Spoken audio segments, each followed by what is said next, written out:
It's no secret that the Quran and I have had our differences in the past. But I'm a man of peace and love, so to avoid ongoing hostility and conflict, I'd like to extend an olive branch by sharing my favorite verse of the Quran.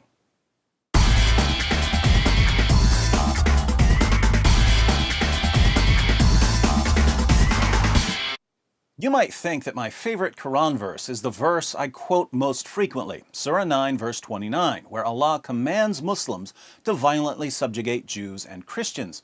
But this isn't my favorite Quran verse at all. I just quote it a lot to help people understand 14 centuries of jihad. Since Surah 9 verse 29 isn't my favorite Quran verse, you might think that I'm referring to one of the amusing verses I often use to refute common Muslim arguments. For instance, when Muslims claim that the Quran contains scientific miracles, I like to point out that the Quran says that Dhul Qarnayn traveled so far west he found the place where the sun sets, and that the sun sets in a muddy pool, and that stars are missiles that Allah uses to shoot demons to keep them from sneaking into paradise and listening to his secret plans, and that semen is formed between the backbone and the ribs. As helpful as these verses are, however, they're not my favorite. My favorite verse of the Quran is found in Surah 33, Surat Al-Ahzab, one of the most freakishly disturbing chapters of the Quran, and that's saying something. What's amazing about Surah 33 is that, as nauseating as it is, we only have about a third of what it originally said. What we have today is what was left after Muhammad's wives and others sanitized it by removing some of the most abominable and sickening parts. Muslim sources show that more than 100 verses of Surah 33 are now missing. In Abu Ubaid's Kitab Fada'il al-Quran, Aisha declares, Surat al-Ahzab, Surah 33, used to be recited in the time of the Prophet with 200 verses, but when Uthman wrote out the codices, he was unable to procure more of it than there is in it today. Surah 33 in today's Quran only has 73 verses, but it originally had around 200. That's a lot of missing verses. And we know what some of these missing verses said.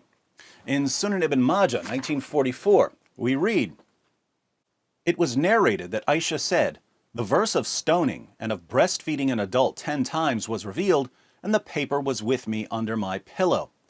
When the Messenger of Allah died, we were preoccupied with his death, and a tame sheep came in and ate it.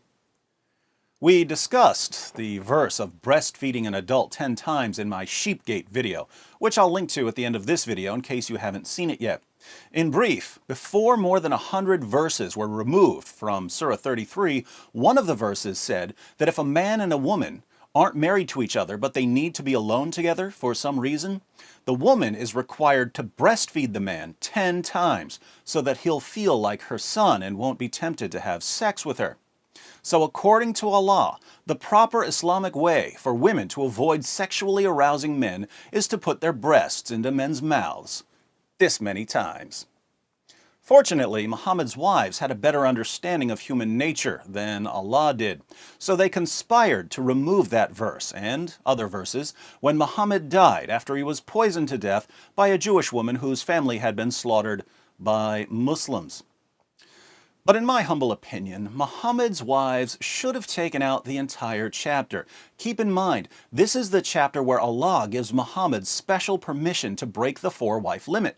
Muslims are allowed to marry up to 4 women and girls, but in Surah 33 verse 50, Allah tells Muhammad that he can have as many wives as he wants. How convenient that the man who was receiving the revelations got the most sex partners. This is also the chapter where Allah orders Muhammad to marry the wife of his own adopted son after Muhammad causes the divorce by lusting after her. Since marrying the divorced wife of your own adopted son was frowned upon in 7th century Arabia, Allah decided to abolish adoption in Surah 33, verses 4 to 5. Adoption, of course, is one of the most loving, humane practices in human history, and Allah abolishes it so that Muhammad can have the wife of his own adopted son. Anywho, this utterly detestable chapter is the chapter that contains my favorite Quran verse. My favorite verse of the Quran is Surah 33, verse 53. Surah 33, verse 53 is my favorite verse because it shows beyond any rational doubt what the Quran really is. The historical background of the verse is that Muhammad would sometimes invite people to one of his many houses for dinner. But people would show up early or stay late because they wanted to talk to him and ask him questions. Muhammad didn't want these people hanging around, but he was too shy to tell them that they were annoying him. That's when Allah stepped in and revealed Surah 33, verse 53. O you who believe, enter not the Prophet's houses unless permission is given to you for a meal, and then not so early as to wait for its preparation. But when you are invited, enter, and when you have taken your meal, disperse without sitting for a talk. Verily, such behavior annoys the Prophet, and he is shy of asking you to go. But Allah is not shy of telling you the truth. And when you ask his wives for anything you want, ask them from behind a screen that is purer for your hearts and for their hearts. And it is not right for you that you should annoy Allah's messenger, nor that you should ever marry his wives after him, i.e., after his death. Verily, with Allah, that shall be an enormity. Now, think about this. Muhammad doesn't like people showing up early for dinner or hanging out afterwards. He's a busy man, and Islam's most trusted sources say that he liked to have sex with all 9 of his wives on the same night, as we read in Sahih al-Bukhari, number 5068.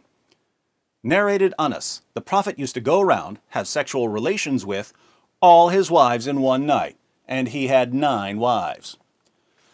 Sahih al-Bukhari, number 5215. Narrated Anas bin Malik, the Prophet used to pass by, have sexual relations with all his wives in one night, and at that time he had 9 wives. Sahih al-Bukhari, 268. Narrated Qatada, Anas bin Malik said, the Prophet used to visit all his wives in a round, during the day and night, and they were 11 in number. I asked Anas, had the Prophet the strength for it? Anas replied, we used to say that the Prophet was given the strength of 30 men. And Sa'id said, on the authority of Qatada, that Anas had told him about 9 wives only, not 11. Surah 33, verse 50, gives Muhammad special permission to have more sexual partners than anyone else. And Muhammad wants to go from house to house, having sex with 9 women and girls a night. Now, obviously, if you're trying to have sex with 9 women and girls a night, not counting your slave girls, you don't have a lot of time for chit-chat. But Muhammad's followers want to talk to him, even if it interferes with his sexy time.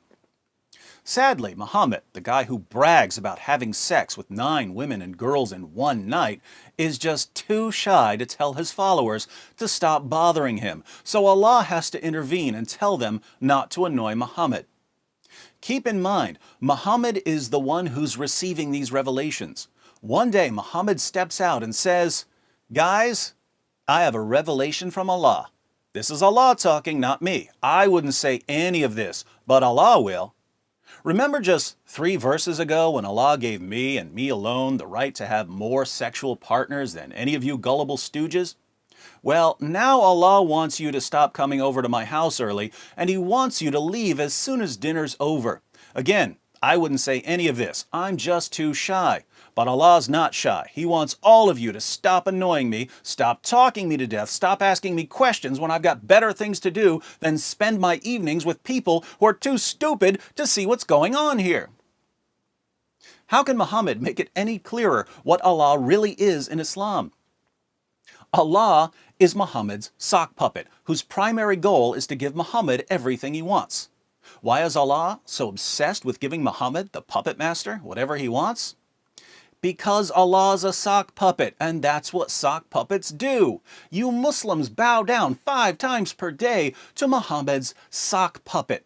And when we ask how you can possibly believe that this is the true religion, you say ridiculous things like, oh, the Quran's been perfectly preserved, and the Quran's filled with scientific miracles.